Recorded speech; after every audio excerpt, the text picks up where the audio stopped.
용기 있는 선지자일 겁니다. 그 선지자를 하나님께서는 잠시 숨겨두십니다. 그 숨겨주시는 장소가 바로 오늘 본문의 그릿시냇가입니다. 오늘 학자들은 그릿시냇가가 어디에 위치하고 있는지 모른다고 합니다. 여기가 정확한 위치를 모릅니다. 일단 요단 주변 마을에 숨겨진 시냇가일 것으로 짐작만 할 뿐입니다. 하나님께서는 이 그릿이라 불리는 시냇가로 엘리야를 보내시는데, 이 그릿이란 뜻이 참 희한합니다. 이 그릿이란 뜻이 뭐냐? 바로 분리, 단절을 의미합니다. 분리된 시냇가, 단절된 시냇가. 하나님은 세상과 철저히 분리된 곳으로 엘리야를 숨기시고 보호해 주십니다. 아합 왕은 아마 엘리야를 찾으려고 샅샅이 찾으려고 굉장히 애를 썼을 겁니다. 여호와 신앙을 지키려고 하는 가장 앞장선 그 엘리야를 잡기 위해서 군사들을 풀어놓습니다. 그러나 하나님은 그릿 시냇가, 세상과 단절된 그 시냇가로 엘리야를 보호하시고 그곳에서 하나님은 엘리야를 훈련시키십니다. 이 그릿이라는 뜻이 분리, 단절이라는 의미인데, 하나님은 세상과 철저히 분리된 곳으로 엘리야를 숨기시고 보호해 주십니다. 여러분, 분리와 단절은 거룩함의 한 형태로 볼 수 있습니다. 거룩은 다른 말로 하면 분리요 단절입니다. 여러분, 이 사실을 마음에 새기셔야 됩니다. 거룩함이란 자기를 포장해서 의로운 상태로 자기를 포장하는 어떤 행위가 아니라 결연하게 뭔가 쓰임을 받기 위해서 이 세상과 분리되고 단절한 상태가 거룩인 겁니다. 그릿 시냇가는 하나님께서 구별되어 쓰임을 받는 엘리야를 보호하시기에 만든 하나님의 은밀한 장소가 됩니다. 그릿 시냇가는 세상 사람들의 눈에는 찾지도 볼 수도 없는 곳입니다. 아합 왕에게 도전한 엘리야를 잡기 위해 수많은 군사들이 온 지역을 수색하였을 것입니다. 그러나 하나님은 엘리야를 찾지 못하도록 만들었습니다. 그릿 시냇가처럼 어떤 사람도 없이 단절된 상황은 엘리야에게 익숙하였습니다.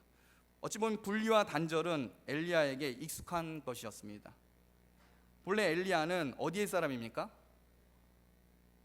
본래 엘리야는 어디에서 활동했던 사람입니까? 바로 광야입니다. 광야. 낙타 털옷을 입고 메뚜기와 석청을 먹으면서 하나님과 광야에서 오랫동안 교제함으로 기쁨을 삼았던 선지자가 이 엘리야입니다. 엘리야는 광야에서 홀로 하나님과 독대하면서 그분과 동행하고 그분과 말씀을 살았던, 어찌 보면 고립되고 단절된 거룩한 선지자입니다. 그 거룩한 선지자를 하나님께서 북이스라엘에 보내시고 그곳에서 하나님의 사역을 또 감당하기 위해서 어디를 보내십니까? 단절된 그릿 시냇가로 보낸다라는 겁니다. 그러므로 엘리야는 계속 어떠한 상태인 겁니까? 세상과 분리된 단절된 상태에서 계속적으로 훈련받습니다. 엘리야는 세상으로 멀리 떨어진 광야에서 하나님을 묵상하며 세상과 거리를 두며 살아왔던 사람입니다. 그래서 오히려 그릿 시냇가가 굉장히 익숙하였을 겁니다. 하나님은 광야에서 자기와 함께한 엘리야를 부르시고 여호와 신앙을 포기하고 바알 종교를 시돈에서 수입하는 이 아합을 향해 가뭄으로 하나님께서 살아계심을 드러내도록 사명을 주신 겁니다. 즉, 거룩한 사람을 불러내셔서 사역자로 세우시고 또 그 거룩한 사람을 보호하시기 위해서 단절된 곳으로 인도했다는 겁니다. 그리고 엘리야를 죽이려 하는 이 아합 왕의 무리로부터 하나님은 그릿 시냇가로 인도하여 보호해 주십니다. 광야와 그릿 시냇가는 하나님의 말씀과 보호가 함께 머무는 곳입니다. 엘리야의 모습은 이후 예수님 시대의 세례요한을 통해서 다시 재현되기도 합니다. 많은 사람들은 세상의 화려함 속에 평안을 누리며 인생의 만족을 느낍니다. 그러나 참된 성도는 세상이 아닌 광야에서 하나님의 말씀을 듣고 사명을 받습니다. 하나님과의 만남은 시끄러운 세상이 아니라 하나님 앞에 단독으로 설 수 있는 광야에서 이루어집니다. 그렇다면 여러분에게 있어서 광야는 어디입니까? 혹은 여러분에게 있어서 그릿 시냇가는 어디입니까? 여러분들은 과연 세상과 단절된 생활 속에서 하나님과 묵상할 수 있는 처소와 상황과 환경들이 여러분 가운데 있습니까? 하나님께서는 거룩한 사람을 사용하십니다. 여기서 거룩하다는 것은 세상과 단절돼서 하나님 앞에 단독적으로 서임을 받은 사람, 그 사람이 바로 거룩한 사람인 겁니다. 세상 소리는 사라지고 하나님 한 분만 집중하는 시간과 공간이 여러분들에게 있습니까? 광야는 세상의 화려함이 없지만 나를 만나주시고 또 기다려주시는 주님이 계십니다. 광야에 익숙한 엘리야에게 그리시네가는 평안하며 안전한 곳이 됩니다. 하나님은 광야 사람 엘리야를 광야 같은 그리시네가로 인도하시면서 그곳에서 물을 공급하십니다. 시내가이기 때문에 물은 당연히 있을 겁니다. 3년 반 동안의 기근이 이제 쭉 이어질 것인데 그곳에서 하나님은 물을 공급하십니다. 이런 놀라운 사건들이 광야에서도 있었습니다. 그렇지 않습니까? 하나님께서는 광야에서 이스라엘 사람들에게 반석에서 물을 내셨고 하늘에서 만나와 메추가라기로 이들을 살려주셨습니다. 하나님은 어찌 보면 세상과 단절되고 과연 이곳에서 살 수 있을까 하는 그곳에서 생명을 주신 분입니다. 여러분들이 하나님 앞에 단독으로 서면서 그분께 집중하는 그곳이 세상 사람들이 보기에는 굉장히 시간 낭비인 것 같은데 그곳에서 하나님께서는 여러분 공급하심을 믿으시길 바랍니다. 여러분들이 하나님 앞에 단독으로 서서 그분과 교제하는 그 시간과 공간 속에 하나님은 생명을 주십니다.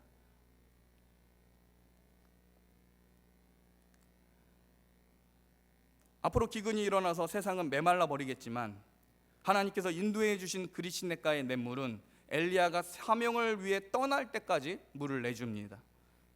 하나님의 인도하심을 받는 성도의 삶도 동일합니다. 하나님은 자기 자녀에게 필요한 것들로 채우시고 사명을 따라 살 수 있도록 인도해 주십니다. 그러나 세상은 창조주 하나님을 기억하지 못함으로 징계를 받고 기근의 심판을 받게 됩니다. 바로 아합과 북이스라엘은 기근을 이기지 못하고 어려움을 당하게 된다는 겁니다. 오늘날 현대사회가 여러 문제들을 과학과 기술로 해결하려고 합니다. 어떤 문제가 생기면 자기 눈에 보여 증명된 것으로 해석하며 해답을 찾으려 합니다. 만약 현대인들에게 기근이 일어나고 홍수가 찾아와도 눈에 보이지 않는 하나님은 안중에도 없을 겁니다. 하나님과 결부해서 문제를 해결하려고 하지 않을 겁니다. 과학의 눈은 열려 있지만 신앙의 눈은 멀어 있기 때문에 왜 자연재해가 일어나고 사람들이 악해져만 가는지 그 근본 이유를 모릅니다. 하나님 없이 다른 것을 가지고 과학적인 이론과 사람들의 성향이나 그 당시의 대중문화를 근거로 해서 이들은 여러 가지 문제를 해결해 보려고 합니다. 만약 3년 반 동안 비가 오지 않는다면 이때 오늘날 세상 사람들은 뭐라고 할까요? 아마 지구온난화를 얘기하고 환경 문제를 일으킨 정부와 기업을 탓하고 아마 캠페인을 벌이고 난리가 날 것입니다. 어떤 사람도 하나님과 인간 사이를 향한 죄의 문제를 논하지 않을 겁니다. 그러나 단 한 곳 그리시네가에 머문 엘리야와 광야에서 머물며 하나님과 단독해서 만난 사람들은 이 세상의 문제와 하나님과 결부지겨서 생각해낼 겁니다. 이런 문제를 논할 수 있는 곳이 어디입니까? 바로 교회입니다. 여러분들이 있는 이곳이 그리시네가입니다. 여러분들이 머물고 있는 이곳이 광야입니다. 만약 여러분들이 하나님과 단독으로 서서 그분과 교제하면서 그분으로부터 공급하기를 원하면서 간구하고 부르짖는다면 여기서부터 생명이 시작될 겁니다. 이 교회는 세상과 분리된 곳입니다. 세상 사람들은 기독교가 굉장히 분리되고 자기만 알고 자기만 구원이 있다고 생각을 하지만 그게 바로 거룩한 형태인 겁니다. 우리는 거룩하기 때문에 세상과 단절됩니다. 그런데 놀라운 사실은 단절로만 끝난 게 아니라 단절된 이 세상에서 하나님께 사명을 받아서 또한 세상으로 나가기도 합니다. 그리고 세상 속에서 위험이 있을 때 하나님은 다시 한번 이 교회로 불러 모아주셔서 생명을 공급받게 하십니다. 여러분, 이 장소를 사랑하십시오. 엘리야가 하나님의 교회, 하나님의 교회를 예표하는 그리시네가와 광야에서 활동했던 사람이기 때문에 세상 사람들이 모르고 있는 일, 왜 우리 가운데 가뭄이 일어났느냐, 이 문제에 대해서 사람들은 고민하고 있을 때 정확하게 짚어서 얘기를 합니다. 누구 때문입니까? 우리의 죄 때문이라고 얘기할 수 있는 사람들이 교회 안에 있는 겁니다. 엘리야와 같은 사람들이 바로 여러분이 되시길 바랍니다. 이 세상에 홍수와 자연재해와 지진이 일어납니다. 그때 여러분들은 뭘 가지고 이 문제에 대해서 얘기하겠습니까? 이 세상 사람들은 각종 여러 가지 과학적인 근거를 가지고 얘기할 겁니다. 근데 영적인 지각력이 있으신 분들은, 성경을 바로 아신 분들은 주님의 나라가 마지막 재림에 가까울 때 나타나는 하나님의 말씀을 근거로 우리는 죄에 대해서 얘기할 겁니다. 그러므로 여러분, 우리에게 희망이 있습니다. 그리고 또한 하나님께서는 분리되고 있는 그 거룩한 처소로 우리를 안전하게 피신하십니다. 이 세상은 절대로 우리가 있는 이곳을 알지 못할 것입니다. 어떤 사람도 하나님과 인간 사이를 향한 죄의 문제를 논하지 않을 때 오직 하나님의 교회와 성도만이 말씀을 근거로 신앙적으로 반응하게 됩니다. 하나님의 인도하심을 받은 성도와 교회는 세상으로부터 분리된 거룩한 처소에서 은밀히 부어주신 하나님의 은혜로 살게 됩니다. 그리고 그곳에서 하나님과 교제하며 주님이 주신 사명을 따라 주님이 원하시는 방법과 적절한 시기에 인도함을 받게 됩니다. 엘리야가 그리 시냇가에 계속 머뭅니까? 그렇지 않습니다. 언제 나갑니까? 시냇가의 물이 말라갈 때. 여러분, 하나님의 보호하심과 인도하심과 하나님의 사명이 시간과 시기를 정해져서 하나님은 그 사람이 훈련되고 훈련이 다 이루어졌을 때 보내기도 하신다는 겁니다. 우리 열왕기상 17장 6절 말씀 우리 한 목소리로 같이 읽겠습니다. 17장 6절입니다. 우리 같이 읽겠습니다. 시작. 까마귀들이 아침에도 떡과 고기를 저녁에도 떡과 고기를 가져왔고 그가 시냇물을 마셨으나. 하나님은 놀라운 방식으로 엘리야를 공급하십니다. 까마귀를 명하셔서 아침과 저녁에 떡과 고기로 엘리야를 먹이십니다. 저는 이 부분이 가장 제 마음에 참 소망이 되는 말씀입니다. 저는 비둘기가 싫습니다. 전 까마귀가 좋습니다. 까마귀요. 많은 제 친구들, 목사님들도 이 본문을 보면서 까마귀가 언제 오려나 라고 하면서 고백을 하기도 합니다. 하나님은 놀라운 방식으로 엘리야를 공급하십니다. 근데 재밌는 사실은 여러분, 까마귀가요 레위기 11장 15절에 보면은 까마귀는 부정한 새입니다. 율법상으로도 부정한 새입니다. 부정한 새. 까마귀는 성격상 썩은 고기와 시체를 먹습니다. 뭔가 베푸는 존재가 아니라는 겁니다. 부정한 까마귀가 지금 하나님의 사람 엘리야를 먹이는 일에 쓰임받고 있습니다. 절대로 본성상 할 수 없는 그 까마귀를 하나님께서 어떻게 바꾸세요? 본성을 바꾸셔서 누굴 돕게 하십니까? 하나님의 자녀와 하나님의 백성을 돕는데 하나님께서 사용하신다는 겁니다. 하나님은 까마귀의 본성을 바꿔서 주님의 자녀를 먹이는 일에 도구로 쓰십니다. 오늘날 주님의 자녀에게도 동일한 경험이 일어나야 될 줄 믿습니다. 본성상 까마귀 같은 썩은 고기만 따라졌던 사람이 어느 순간 하나님의 도구가 됩니다. 주님의 자녀를 돕는 자가 되기도 한다라는 겁니다. 전혀 기대하지 않았던 사람이 찾아와서 정확히 필요한 만큼 공급해주고 떠나는 일이 여러분들 가운데 있기를 바랍니다. 여러분들이 사업에서 혹은 가게에서 어떤 일을 하려고 할 때 저 사람은 절대로 나를 돕는 사람이 아닌데 내가 하나님께 기도하고 간구했더니 예수 믿지도 않던 그 사람이, 교회에 대해서 교자도 모르는 그 사람이 어느 순간 나를 돕는 자가 됩니다. 여러분, 이런 역사가 일어나시길 바랍니다. 본성상 문제가 돼서 하나님과 전혀 상관없던 그 사람이 그 본성을 바꾸셔서 하나님을 돕는 자가 되게 하신 일, 그런 간증 같은 일들이 우리 가운데 예수 믿는 사람들에게 많이 일어났다는 겁니다. 까마귀인 줄 알고 부정하다고 생각했던 사람이 하나님의 성도를 공급하는 하나님의 도구로 쓰여진 일들이 교회 안에 일어납니다. 하나님이 함께 하신 곳에 여러분들이 상상도 못할 일들이 일어납니다. 저 사람이 과연 우리 교회에 저 애가 어떻게 그렇게 취급받고 제가 과연 할 수 있을까라고 하는 그 사람이 하나님의 교회에서 생명의 변화를 받고 그 심령과 본성을 바꿔주시면 하나님의 교회에 기적 같은 일들이 일어나겠음을 믿으시길 바랍니다. 그게 어디서 일어납니까? 그리 시냇가에서요. 하나님은 광야에서도 이미 그러한 일들을 행하셨습니다. 어떻게 광야에서 구름 기둥과 불 기둥이 일어날 수 있겠습니까? 또 어떻게 광야에서 만나가 갑자기 일어나게 생길 수 있겠습니까? 또 반석에서 물이 일어나는 일들이 어떻게 일어나겠습니까? 근데 하나님은 하십니다. 그러므로 기적의 장소이며 그리 시냇가는, 광야는 기적의 장소이면서 생명을 산출할 뿐만 아니라 본성을 바꾸는 장소입니다. 여러분, 우리 교회가 본성 바꾸는 놀라운 일들이 일어나길 바랍니다. 처음에 신앙이 없던 사람이 하나님에 대해서 전혀 무관심하고 과연 이곳이 나를 즐겁게 할까라고 그냥 발걸음만 옮겼던 그 사람이 하나님의 말씀을 듣고 본성이 바뀌어지며 성도를 돕고 교회를 돕는 놀라운 일들이 우리 가운데 일어나야 됩니다. 이건 누가 하십니까? 하나님께서 하십니다. 율법상 부정하고 시체를 쫓아다니는 그 까마귀를 하나님께서 바꾸십니다.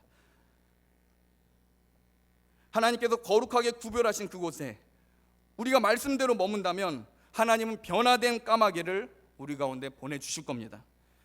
여러분은 본문을 통해서 또 하나 명심해야 할 것이 있습니다. 바로 그리 시냇가의 물이 엘리야에게 계속 공급받은 것이 아니라는 겁니다. 열왕기상 17장 7절 말씀 우리 한 목소리로 같이 읽겠습니다. 땅에 비가 내리지 아니하므로 얼마 후에 그 시내가 마르니라. 그리 시냇가의 물이 말라갔다는 것은 곧 그곳을 떠나서 다음 단계로 나아가라는 하나님의 사인입니다. 여러분, 계속 머무는 게 아닙니다. 여기가 좋사오니 이건 교회가 망하는 징조입니다.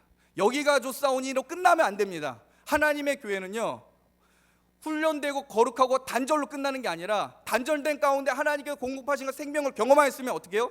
마르게 하십니다. 그게 저주가 아니고 징계가 아닌 겁니다. 뭐라는 소리예요? 나가서 일하라는 소리입니다. 내가 영적으로 공급받고 생명의 체험을 받았으면 여기가 좋사오니로 끝난 게 아니라 이 생명과 이 복음의 열정을 가지고 밖으로 나가는 겁니다. 그리고 다음 사역지로 인도해서 어떻게 해요? 하나님의 영광을 다시 한번 쟁취해서 교회 안으로 거룩한 처소로 다시 한번 인도하는 역사가 하나님의 교회 가운데 일어나야지, 왜 여기가 좋사오니 하고 머물며 있으면 아무것도 일어나지 않는다는 겁니다. 성도는 모든 환경과 여건을 통해 하나님의 뜻을 발견합니다. 그리시네가는 영원히 머물러 있어야 할 곳이 아닙니다. 하나님의 성도와 교회는 세상에서 벗어나 하나님과 내밀한 관계를 맺어야 하지만 타락한 세상을 완전히 등지고 살아서는 안 됩니다. 하나님은 사명을 따라 여러분이 움직이시길 원합니다. 물이 마르면 일어나서 하나님께서 인도하시는 곳으로 가야 합니다.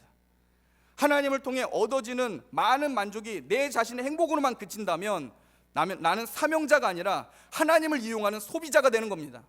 여러분은 사명자입니까? 소비자입니까? 여러분은 성도입니까? 고객입니까? 까마귀가 계속 주니까, 물은 있으니까 여러분 얼마나 좋습니까? 의식주가 다 해결되는데. 근데 하나님은 엘리야를 훈련시키시고 다음 사역지로 갔을 때 그는 거기에 본능적으로 알고 순종하며 갑니다. 하나님은 여러분들의 그런 사역지를 주실 겁니다. 여러분들이 해야 될 것을 발견케 하실 겁니다. 여러분들이 거룩한 처소에서 분리된 이곳에서 세상과 떨어졌지만 하나님과 만나는 그곳에서 내가 뭘 해야 될지 여러분들에게 마음 가운데 확신시켜서 성령께서 주시는 조명하시고 인도하심을 통해서 여러분들 일하게 하실 겁니다. 그때 여러분들은 물이 말랐구나, 나는 일어나서 이걸 해야겠구나, 이게 하나님의 뜻이구나. 여러분 그걸 아셔야 됩니다. 이게 바로 성도입니다. 여러분은 고객이 아닌 줄 압니다. 여러분은 영적 소비자가 아니고 하나님의 목을 가지고 소비하면서 끝나는 인생이 되어서는 안 됩니다. 하나님은 여러분들이 영원토록 소비해도 충만하신 은혜와 능력으로 채워져 있습니다. 그러나 하나님은 여러분들이 단순히 하나님의 은혜를 소비하는 자들이 아니라 그 은혜를 받고 나누는 자가 되기를 원하시는 분이십니다. 거기에 여러분들의 소망과 비전을 두십시오. 그러면 하나님께서 크나큰 복으로 영원한 생명뿐만 아니라 여러분들의 자녀를 구원하신 놀라운 역사가 일어날 겁니다. 그러므로 성도는 하나님의 사명을 따라 움직여야 됩니다. 거룩하신 하나님을 기쁘게 하고 그 안에서 참된 행복을 원하는 성도는 나의 편안함이 아니라 하나님을 위하여 앞으로 나갈 마음의 준비를 해야 합니다. 여러분 삶 가운데 물이 마르고 있습니까? 좀 더 높은 차원의 훈련이 기다리는 장소로 가라는 뜻입니다. 영적 초보자에서 좀 더 헌신하고 하나님의 뜻을 배우라는 하나님의 사인인 겁니다. 그리시네가에서 엘리야가 했던 훈련은 딱 하나입니다. 우리 따라해 보겠습니다. 하늘 보는 훈련. 하늘 보는 훈련을 한 겁니다. 하늘에서 누가 옵니까? 까마귀가 옵니다. 저 까마귀를 보면서 엘리야는 무슨 생각을 하겠습니까? 하나님께서 나와 함께 하시구나. 저 율법적으로 부정한 시체를 쫓는 저 까마귀를 바꾸셔서 나를 돕는구나. 그러면서 하나님을 묵상하면서 하늘 쳐다보는 훈련을 계속해야 할 겁니다. 이제는 하늘을 쳐다봤던 이 엘리야가 일어서서 밖으로 나갈 때가 온 겁니다. 그게 언제입니까? 물이 마를 때입니다. 더 높은 차원에서 하나님의 사역을 감당해야 됩니다. 오늘날 여러분들도 계속 하늘만 쳐다보고 까마귀만 기다리고 있다면 그 수준인 겁니다. 우린 좀 더 넓은 차원에서 물이 말랐구나, 내가 이거 가지고 만족이 안 됐구나, 나에게 좀 더 큰 영적인 차원에서 배움이 있어야겠구나, 이 갈급함들이 여러분들의 있기를 소망합니다.